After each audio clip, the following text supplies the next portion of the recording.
first of all, congratulations. This is the book, Rust in Peace, the story of what a lot of people, myself included, believe to be the greatest thrash metal album ever released. And when you start this book, you start right in the thick of it. You guys are playing a show to 100,000 people. You guys are having issues with drug addiction. There are fans who have passed away at the show. You're feuding with David Ellefson. You're getting pelted with globs of mud and bottles filled with piss. And at the same time, this is what preempts a masterful album like Rust in Peace. Was there a point where you were thinking, how could this be possible that, no pun intended, in your darkest hour, that this could preempt Megadeth's masterpiece? Well, the stuff that was going on behind the scenes with the band, it was pretty dreadful, as you know now by following along with us. And as much as we tried to capture that for the book, there's so much that was left out, so much pain and anguish and just stuff, but would I have known that everything leading up to Rust in Peace would have been the foundation, so to speak, for us building such a great record to build off of? It's funny. Most people say either Rust or Peace Cells or Countdown are their favorite records. And it's almost always that one's in the top three. And I don't see really that big of a difference between that one and the other records, because to me they're the same kind of approach to the music. Although I can tell now, being my age, having as much experience as I do, listening to the music and going back in time, and then playing the stuff that I'm playing, I can feel on stage the different energy load, so to speak. In this book, there's a lot of talk about drug use, and in particular, you do hear about cocaine and how it made you sort of paranoid in this headspace. And I feel like you can hear some paranoia on Rust in Peace. There's a lot of really important things as well that still resonates today, things like military-industrial complex, government powers, and so on. When it comes to cocaine and paranoia and things like intrusive thoughts that you talk about, did that influence the lyrical stuff that's in the record? Well, Graham, I'd be bullshitting if I would say that it did not influence things, because of the fact that we were all under the influence of the drug at the time. But I didn't really like Coke that much. I liked the way that it tasted, but I didn't like the way it made me feel. It never ended well, put it that way. It would always be the drugs run out, and guess who doesn't have any money? Well, the person you were partying with doesn't have any money. Oh, how convenient for you. I paid for everything the first round and now you're broke. You know what I mean? So, but I think we addressed that in a lot of songs. When David or I wrote, we would have stuff that we would talk about, the fun and games that went along with the party. And it just was one of those things that you never had enough. So the way this book is written, I think, is really good, because it's not necessarily shot through the prism of an author. It sort of has everybody's memories of what was happening, everyone's feelings, emotions. Was it interesting to not only discover your perspective on this, but to see it mixed with everyone else's perspective? It's interesting you say that, Graham, because there was they talk about in the Bible the four Gospels, and there's a thing in another, God, I can't remember what it was. It was something that they did in philosophy, or it was in English or something, an English lit class, where you and several other people witnessed a event, and then everyone had to recall the event, and then you would compare the differences. And it was something named after a Japanese word. I can't remember what it is, but the co-writer on the book, Joel Selvin, had told me about this type of writing style. And I thought, that's really interesting, because there's been so many times where we've been together and we retell the same event, and it's like, were you even fucking there? If you remember in the book, the beginning of the book, Marty says that the solos, that the record was all done and I sang the solos to him.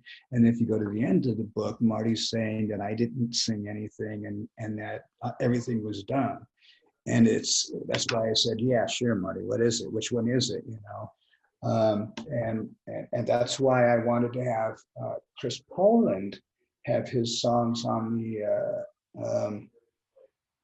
the reissue, because the reissue had songs that were demos for Rust in Peace, and Chris played on them, and Chris played those solos, and those solos were really beautiful, and Marty listened to them. Yeah, that is in the book, absolutely. Yeah. And you talk about the chemistry of this lineup, and I think all Megadeth fans know about the magic that was in that lineup with you guys, Marty, Nick Menza. There was just a power there that probably can't ever be recreated by any band, let alone just one band. Mm. And you also said that that was the last time you felt like the band really had that tight of a chemistry. Do you still feel that today? I do with this group. Yeah, this has been one of those bands that, you know, when you start off, you're thinking, oh, fuck, you know, I'm just gonna kind of ride this out to the end, and then that's it. I'm almost 60. I just don't need this shit anymore. And you would play, and you know, for me, I would hear my crew talking about how great Dirk was, and I never watch him play because I face the opposite fucking direction, right? So the chemistry of Nick and Marty, you know, don't get me wrong, that was amazing, and my heart aches when I think about that. And in fact, that's why I wrote at the back of the book, in loving memory, and not in memory of. You know, and Nick said some shitty things about me at the end, especially to you guys and to the Blabbermouth, where he would just rail on me, and I would think, Nick, why are you doing this? You know, I never did anything to you. I'm always fighting for you. When I would read the stuff that he would write, I'd just be so hurt, you know. And because when we went to do the reunion, you see Ellefson tell the story. I wasn't the one that said Nick wasn't ready. Dave said that. I was really bummed about that. I wanted things to work out with Nick. And then, in fact, I even said, you know what? If it's not going to work with him playing in the studio, let's have somebody else go into the studio and play, and then we can have Nick play live. I was bending over backwards to get a place for Nick, and then he said he wanted this exorbitant amount of cash to work for us and to be able to sell all kinds of merchandise that he had. Marty has a really successful career in Japan, where, you know, he makes quite a lot of money. And he said that, and this is the part where I thought it was a little weird, where he said that he has to pay all his team while he's gone instead of just himself. Because I thought, you know, we'll pay you, you know, what you're making, so that's, you know, just switching horses in the middle of a river, right? There's no big deal unless you fall off. And then when we found out that he wanted to sell his merch, is this, is that, is this, is that, and then he wanted this crazy amount of money, and he wanted to fly first class everywhere. And I was like, Marty, shit, you know. I said to our managers, I said, I can't deal with this, you know. And when we got the new guys in, they came in and they, you know, at first it was Chris Adler and Kiko. Kiko was really a breath of fresh air. There started to be a really cool chemistry there. Now, the good thing about it is I'm self-taught, so I don't know a lot of stuff. And he's been able to show me a lot of the things that I wish I knew, or if I'm doing something and it's wrong, he can say, well, that chord right there rubs against this note. And it makes things totally different. As to what you were talking about earlier, that's one of the reasons why this book is so good, because you get a lot of the context on what was happening. You get everyone's side of the story rather than just one person, you know, talking shit about one other person, you know, in a single article. So you really understand, at least more so, the complexities of what it means to be in a band and have these bandmates. So for you, you know, when it comes to this book, what's some of the stuff that you felt like you were able to clear up, and what's the stuff you really wanted to clear up in the first place? Well, I never felt like there was going to be anything that I needed to clear up because we've never had any airs between us. If I was upset about something, I laid it on the table. Whenever I parted ways with any of the guys in the past, besides Broderick and Drover, who disappeared in the night and didn't say goodbye to either me or David Ellison. So I know it's either me and Dave that they're pissed at, or neither one of us. Um, so I right now I'm just looking forward to just getting ready to go into into a new record campaign. I wish you could come here and hear this stuff because my son is very critical of our music. He's been one of the few people that has been there since the beginning, and although he was a child when he started to comprehend what it was, he's always heard the music when he was old enough to dig it. And he came up to me during Dystopia and Super Collider both and said, "Dad, these records, you got to make them heavier. They're not that good." And I thought, wow. And Super Collider, it was too late because everything was tracked. But Dystopia, we still had some time, so we went back in and did a bunch of things. And he's been listening to this record the whole time, and he's saying, "Dad, this is the best record you've done."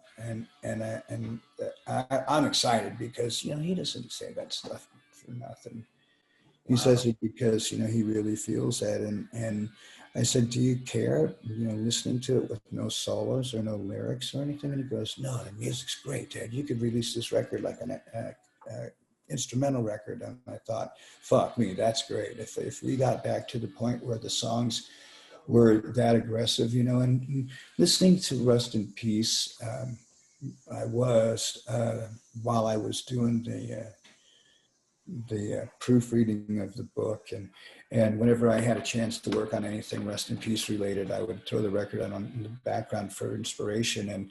And I think the fans are right. This is a really technical record, and I don't know that it's the best record, blah blah blah, whatever everyone says, fill in the blank there, but I'm really happy that it made people happy. That's the thing, Graham, that I like the most, because when you set out to do something, you're doing it for yourself. Fuck, who cares what anybody else thinks? But if you're doing something and it makes you feel good to make other people feel good, that's awesome, because then everybody walks away a winner. And I love when we're in concert and I can see the smiles on people's faces, because even now, the fact of the bullshit we're in with COVID, it's so crazy. There's so much stuff going on in the world right now, and we just need a break.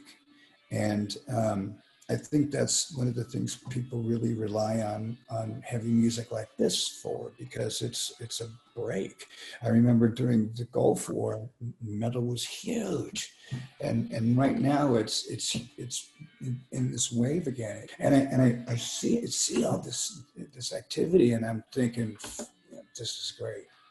Just got to time it right, because I'm sure everybody and their brother right now is in making a record thing. We just got to time it right. Yeah, next year is going to be a big year, I'm sure. And the new Megadeth record is Justice Mustaine approved. This is very good news. I'm sure he'll like that. Yeah. That's great. Well, yeah. Dave, thank you so much for your time. It's always very appreciated. Again, Rust in Peace is the new book. Make sure you pick this thing up. It's essential reading for anyone who loves Megadeth, and especially this album. Thank you again, Dave. And I can't wait to hear this new record and see you guys on tour again. It shouldn't be long.